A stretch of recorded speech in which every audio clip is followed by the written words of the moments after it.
የኢትዮጵያ እግር ኳስ ፌዴሬሽንና የቀድሞ ተጫዋች ኤርማያስ በቀለ ሮማሪዮ የዛሬ የልደታ ፍርድ ቤት ውሎ ምን ይመስላል? የቀድሞ የማንቸስተር ዩናይትድ ተጫዋችና በአሁን ሰዓት በስካይ ስፖርት ተንታኝነት እየሰራ የሚገኘው ጋሪ ኔቭል አርሰናል ኢትሃድ ላይ ማንቸስተር ሲቲን ማሸነፍ ይችላል ብሏል። አዲባየርም ስለ ፕሪምየር ሊጉ አሸናፊ ሀሳቡን አካፍሏል። ጋሪ ሊንከርም በፕሪምየር ሊጉ ሶስተኛ፣ አራተኛና አምስተኛ የሚወጡ ክለቦችን ገምቷል። እንመለከተዋለን። አርጀንቲናዊው የቤኔፊካ ተጫዋች የሆነው ፕሬስቲያኒ በዩኤፋ እግር ኳስ ታግደዋል። ዮዜ ሞሪኒዮም በፕሬስ ኮንፈረንስ ላይ እንደማይኖሩ ተዘግበዋል። የባርሴሎናው ፕሬዝዳንት ከሊዮኔል አንድሬስ ሜሲ ጋር የሻከረ ግንኙነት ላይ እንደሚገኙ ተናግረዋል። አነጋጋሪው የሉዊስ ዲያዝ ኮንትራት ተጫዋቹን ለገንዘብ ቅጣት ሊደረገው እንደሚችል ተጠቁሟል። ዴንማርካዊው የማንቸስተር ዩናይትድ ንብረት የሆነው ራስሙስ ሃይሉንድ ከዩናይትድ ጋር መለያየት እንደሚፈልግ ፍንጮች ታይተዋል። ሰላም ጤና ስጥልን ክብራትና ክብራን የአሉላ ፍሬው አማረ የዩቲዩብ ገጽ ተከታታዮች እንደምን አላችሁ? እንደምን ሰንብታችኋል? የካቲት 16 2018 ዓመተ ምህረት ዜናዎቻችን እንደሚከተለው ይቀርባሉ። አብሮነታችሁ ከኛ ጋር እንዲሆን በአክብሮት እንጋብዛለን። መረጃዎቹ ለሌሎች ቤተሰቦች እንዲደርስ ላይክ እና ሼር እንዲሁም ይህንን ቻናል ሰብስክራይብ አድርጉላለሁ። በቅድሚያም የኢትዮጵያ እግር ኳስ ፌዴሬሽን የካፍ ኤ ላይሰንስ እንዲወስዱ ያደረጋቸው አሰልጣኞች ቀደም ተከተሉን የጠበቀ አይደለም፣ እኔም ያስገባውት ዶክመንት ጠፍቷል ተብያለሁ በማለት አቤቱታውን ለልደታ አንደኛ ደረጃ ፍርድ ቤት ያሰማው የቀድሞ ተጫዋች ኤርሚያስ በቀለ ሮማሪዮ ክሱን በኢትዮጵያ እግር ኳስ ፌዴሬሽን በአቶ ባህሩ ጥላሁንና በኢንስትራክተር ደረሰ አማካኝነት ባሳለፍነው ሳምንት ማቅረቡ የሚታወስ ነው።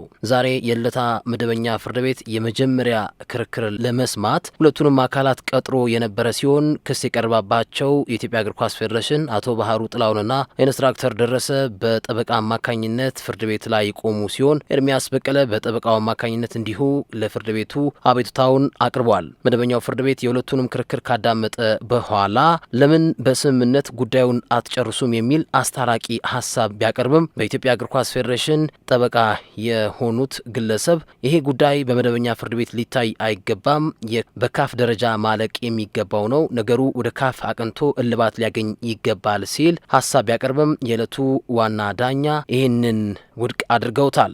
በዚህም የሁለቱንም ሀሳብ ያደመጠው የዕለቱ ዋና ዳኛ የኢትዮጵያ እግር ኳስ ፌዴሬሽን ዋና ስራ አስፈጻሚ አቶ ባህሩ ጥላሁን ኢንስትራክተር ደረሰን እና ፌዴሬሽኑን በቀጣይ መጋቢት 7 መጥተው በአካል ቀርበው ክርክር እንዲያደርጉ ቀጠሮ እንደቀጠራቸው ከውስጥ ምንጮች ያገኘናቸው መረጃዎች ያመላክታሉ።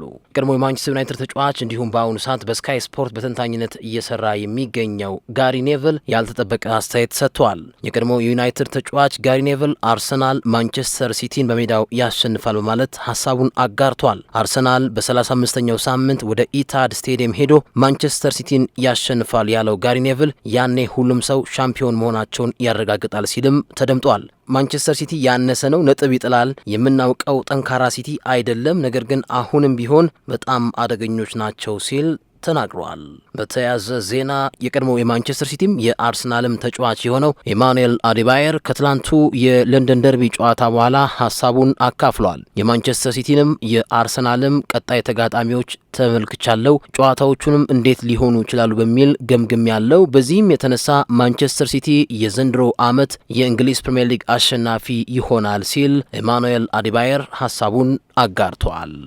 በሌላ በኩል ጋሪ ሊንከርም በቀጣይ ዓመት የአውሮፓ ቻምፒዮንስ ሊግ ተሳትፎን የሚያገኙ ክለቦችን ግምቱን በቀደም ተከተል አስቀምጠዋል። ጋሪ ሊንከር እንዳለው ከሆነ ማንቸስተር ዩናይትድ ጥሩ ሞመንተም ላይ ያለ ቡድን ነው፣ ነገር ግን አራተኛ ደረጃን በሊቨርፑል ሊቀማ ይችላል የሚል ሀሳቡን አጋርቷል። በዚህም ማንቸስተር ዩናይትድ በሊጉ 5ኛ ደረጃን ይዞ ያጠናቃል፣ ነገር ግን የእንግሊዝ ክለቦች በአውሮፓ ቻምፒዮንስ ሊግ፣ በዩሮፓ ኮንፈረንስ ሊግና በዩሮፓ ሊግ ያላቸው ውጤት የእንግሊዝ ክለቦች በቀጣይ የዩኤፋ ኮፊሽንት እንዲያገኙ ምክንያት ይሆናል። ማንቸስተር ዩናይትድ 5ኛ ደረጃን ይዞ ቢያጠናቅቅም በቻምፒዮንስ ሊግ ተሳታፊ የሚያደርገውን ውጤት ያገኛል ብሏል። በዚህም ቼልሲ ከአውሮፓ ቻምፒዮንስ ሊግ ውጪ ይሆናል ብሏል ጋሪ ሊንከር። አስቶን ቪላና ሊቨርፑልም የአውሮፓ ቻምፒዮንስ ሊግ ተሳትፎን ያገኛል ሲል ጋሪ ሊንከርም ሀሳቡን አካፍሏል። ጆዜ ሞሪኒዮ በጋዜጣዊ መግለጫ ላይ አይገኙም። የቤኔፊካው አሰልጣኝ ጆዜ ሞሪኒዮ ከውድድር ዓመቱ መጨረሻ በኋላ ወደ ፖርቹጋል ብሔራዊ ቡድን ያመራሉ ተብሏል። በቀጣይ የፊታችን ሮብ ከሪያል ማድሪድ ጨዋታ በፊት በሚኖረው ጋዜጣዊ መግለጫ ላይ እንደሚያገኙም ይፋ ሆኗል። አሰልጣኝ ጆዜ ሞሪኒዮ ለጋዜጣዊ መግለጫው ምክትል አሰልጣኛቸውንና አንዱን ተጫዋቻቸውን እንደሚልኩ ተገልጿል። ጆዜ ሞሪኒዮ መጀመሪያው ጨዋታ ላይ ቀይ ካርድ መመልከታቸውን ተከትሎ ሳንቲያጎ በርናቦ ላይም ጨዋታ እንደማይመሩ ተዘግቧል። ይህ በእንዲህ እንዳለ የቤኔፊካው ተጫዋች ፕሬስቲያኒ በዩኤፋ እግር ኳስ ታግዷል። ቪኒሲየስ ጁኒየር ላይ ዘረኝነት ጥቃት አድርሷል በሚል ክስ የቀረበበት ጂያንሉኪ ፕሬስቲያኒ በጊዜያዊነት ከእግር ኳስ መታገዱ ዛሬ በወጡ መረጃዎች ይፋ ሆኗል። የአውሮፓ እግር ኳስ ማህበር ቪኒሲየስ ጁኒየር ካቀረበው ቅሬታ በኋላ ተጫዋቹን በጊዜያዊነት ማገዱን ይፋ አድርጓል። ይህንንም ተከትሎ ተጫዋቹ ቤኔፊካ ሮብ ከሪያል ማድሪድ ጋር በሚያደርገው የመልሱ የአውሮፓ ቻምፒዮንስ ሊግ ጨዋታ ላይ የማይሳተፍ ይሆናል ተብሏል። በተፈጠረው ክስተት ዙሪያ የሚደረገው ምርመራ አሁንም መቀጠሉን የአውሮፓ እግር ኳስ ይፋ አድርጓል። ተጫዋቹ በቪኒሲየስ ጁኒየር ላይ ዘረኝነት ጥቃት ካደረሰ በትንሹ እስከ 10 ጨዋታ እና የገንዘብ ቅጣት ሊተላለፍበት እንደሚችልም ተነግሯል። በተያዘ ዜና ቤኔፊካ የእናቱን ሕይወት ያተረፈውን ታዳጊ ጋብዞታል።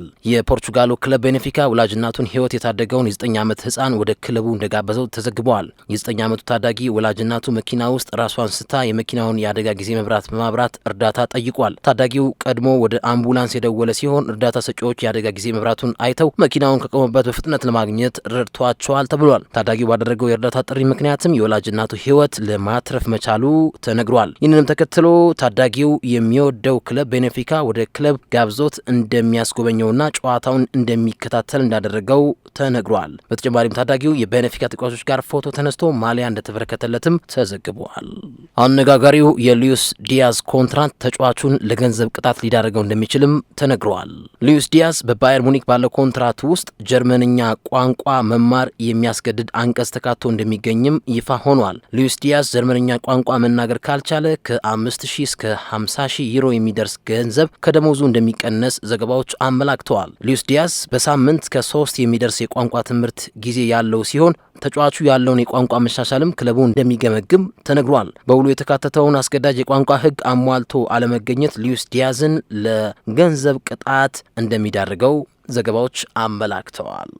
ከሊዮኔል አንድሬስ ሜሲ ጋር ግንኙነታችን ሻክሯል ሲሉ የባርሴሎናው ፕሬዝዳንት ሁዋን ላፖርታ ተናግረዋል። የባርሴሎናው እጩ ፕሬዝዳንት ሁዋን ላፖርታ ከሊዮኔል አንድሬስ ሜሲ ጋር ያላቸው ግንኙነት እንደሻከረ ተናግረዋል። ግንኙነታችን እንደቀደሙ አይደለም ያሉት ሁዋን ላፖርታ በባሎንዶር ሽልማት ወቅት ለሰላምታ ወደ እሱ ሄጄ ነበር፣ እሱ ግን አልፈለገም ብለዋል። ከዛን ወቅት በኋላ ነገሮችን ለማስተካከል መሞከሩን የገለጹት ሁዋን ላፖርታ ነገር ግን ነገሮች ወደፊት እንደሚሻሻሉ ተስፋ አድርጋለሁ ብለዋል። ግንኙነቱ የሻከረ ቢሆንም ሊዮኔል አንድሬስ ሜሲ በክለቡ ታሪካዊ ተጫዋች ሆኖ ይቀጥላል፣ ሐውልቱም በካምፕኑ ይቆምለታል ሲሉም ተዳምጠዋል።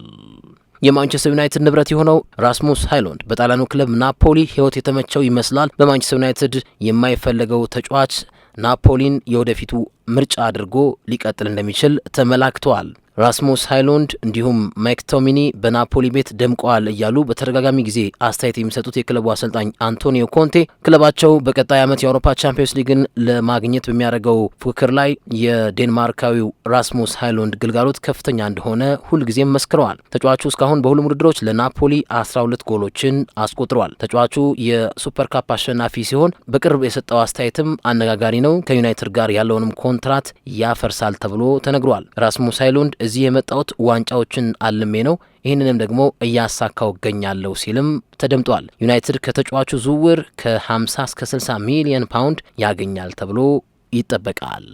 የዓለም እግር ኳስ የበላይ ጠባቂ ሆነው ፊፋ አዲስ ሕግ በፕሮፖዛልነት እንዳቀደ ተዘግቧል። በሕጉ መሰረት ቢቢሲ ስፖርት እንዳስነበበው ከሆነ ተጫዋች በሜዳ ውስጥ ጉዳት አስተናግዶ ወደ ጨዋታ ዳግም ለመመለስ ቢያንስ የ1 ደቂቃ እረፍት ያስፈልገዋል የሚል ፕሮፖዛል ተቀርጾ በፊፋ እየተገመገመ እንደሚገኝ ዘገባዎች አመላክተዋል።